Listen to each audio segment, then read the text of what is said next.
Muito bem-vindos e dando sequência ao estudo acerca do amplo tema do perdão, mecanismos e funcionamento. Neste nosso capítulo, nós vamos então acompanhando a evolução do estudo, adentrando então o item dos valores humanos ou valores morais. Nós poderíamos também dizê-los como sendo valores espirituais. O estudo da apometria, por excelência, ele vai nos privilegiar para uma didática, para um diagrama, e pela primeira vez isso nos é oferecido, este diagrama que nos demonstra, então, para a estrutura do agregado espiritual. E o agregado espiritual, como diz, um agregado, um somatório, uma sobreposição de camadas, uma sobreposição de corpos.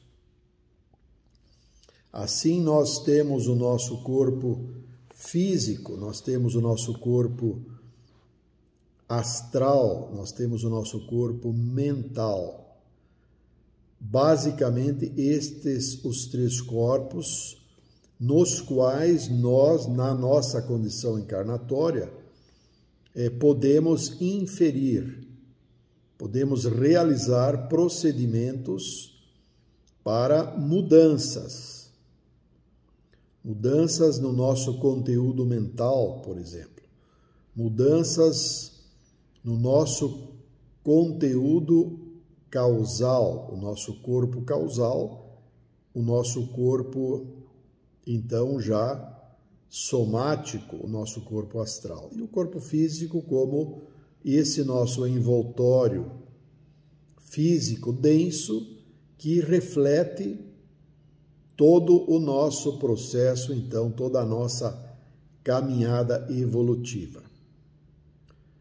Nós vamos entender a reencarnação e a missão específica e pessoal que cada um tem em si quando do seu projeto reencarnatório, por meio da sua condição física, trazendo ressonâncias, trazendo fragilidades, demonstrando, então, para as ainda imperfeições, e isto nos demonstrando e evidenciando para aquilo que nós ainda temos por evoluir, por superar. E assim estamos nós, então, com a mecânica, com a técnica do perdão, com fundamento, com o ensinamento de que o perdão vai produzir redenção. Portanto, o perdão ele vai ser realizado por cada ser humano na sua individualidade, pelo uso do livre-arbítrio e, aqui, tecnicamente falando, por meio do desenvolvimento dos valores humanos, valores morais ou valores espirituais. Então, sempre que surge a palavra perdão na nossa mente ou na nossa realidade, está a nos indicar acerca de ainda nós termos alguma fragilidade moral a ser superada. Por isso é fundamental para o estudo e para o devido desenvolvimento a partir de um embasamento. O embasamento é fundamental para nós sabermos o porquê de estarmos realizando esse desenvolvimento. Do contrário, a efetividade ela é muito limitada. Então, a sistematização do desenvolvimento é que vai ampliando em nós para a nossa capacidade de perdoar. Perdoar significa nós desbloquearmos nós não estarmos mais vinculados em sintonia ou em ressonância com uma ação interna ou externa. Portanto, a palavra perdão, e para a sua prática e efetividade, ela vai exigir como pré-requisito que nós estejamos permanentemente atentos em nós, seguindo o ensinamento do orai e vigiai, mas sabendo do que se tratam os devidos valores. Então, por exemplo, a compreensão, um valor. E valores, eles são de natureza espiritual, porque são de natureza moral, são de natureza sutil. Eles são sutis. A sutilidade, ou seja, a sua frequência está acontecendo num plano metafísico. E isso não significa que não esteja como uma realidade. Então, nós temos que ampliar para a ideia do que seja real, já não cabendo mais o paradigma do Descartes, de que realidade é aquilo e tão somente que possa ser medido, possa ser avaliado por meio de critérios mecânicos e físicos. E nós podemos, e cada qual irá ao longo do processo deste desenvolvimento, desse estudo, quantificar para o seu gradiente de desenvolvimento moral.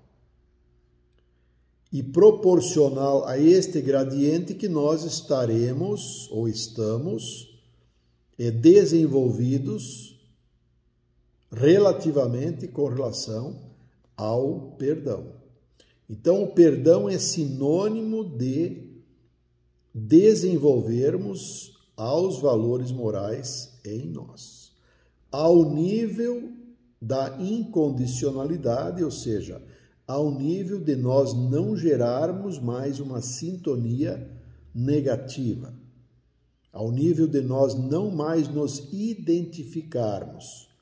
Por isso que o perdão é tão complexo e tão incompreendido ainda pela falta que tivemos até então de um critério, de uma didática, de uma pedagogia que nos expandisse e explicasse do que seja, uma vez que nós sabemos que, como dever cristão, temos o perdão. Temos que perdoar, sempre.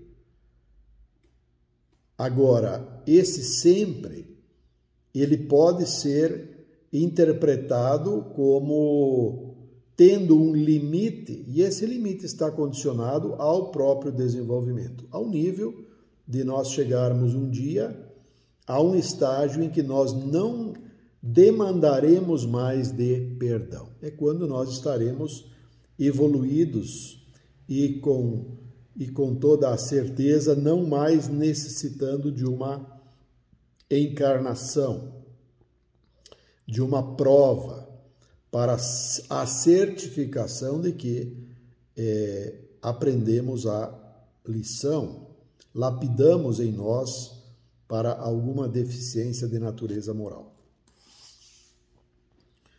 Então, este é o fundamento para nós sabermos valor por valor acerca do que vai compor ao conjunto, ao grande volume, ao grande rol de valores morais, valores humanos ou valores espirituais.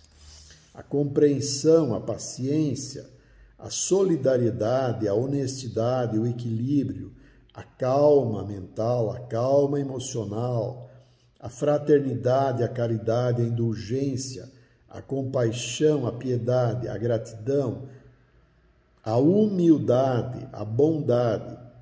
Basicamente, esse conjunto, então, que está referido na página 49, ele representa para uma representação do que compõe, então, este conjunto de valores. Por isso que esse estudo, ele é fundamental e como prática do ensinamento matricial representado pelo Evangelho. E o Evangelho representando em primeira mão para um ensinamento que chegou ao planeta Terra para uma humanidade tosca, grotesca, relativamente ogros nos seus hábitos, nas vinganças, nas invasões, na usurpação, no roubo, na tomada, na escravização, em todo um processo que redundou e que redunda até os nossos dias como ressonâncias. E isso nós vamos verificar, estamos verificando, todos que participam de apometria têm a oportunidade de atestar para o que seja uma ressonância a qual remete-nos a passados longínquos. Então, a partir de Jesus, a partir do Evangelho, nós vamos compondo gradativamente para uma sequência de estudos, de interpretações, de conhecimento e, como contrapartida, do plano astral, do plano espiritual, sobrevém ou é precipitado para nós técnicas, tecnologias para nós irmos, então, implementando na nossa vida prática. Por isso que se diz que o perdão é sinônimo de redenção. E a redenção, ela culminará para nós nesse nosso estágio, para quando nós não mais necessitarmos de uma reencarnação junto a um mundo limitado, denso, em que nós temos que nos arrastar, usando então de ferramentas, de veículos, para ir, para voltar, todas as nossas limitações de natureza física e que não são mais fatores de limitação para quem já superou essa fase, volitando, viajando pela vontade mental. Então essa é a nossa contribuição para nós nos atermos com muita vontade para um querer, então, discernir passo a passo, termos o devido conhecimento, a devida interpretação de cada valor moral no seu predicado e nas suas devidas nuances necessários e a compor, então, a todo esse amplo conjunto para a nossa própria redenção. Um abraço fraterno a todos e até o nosso próximo capítulo.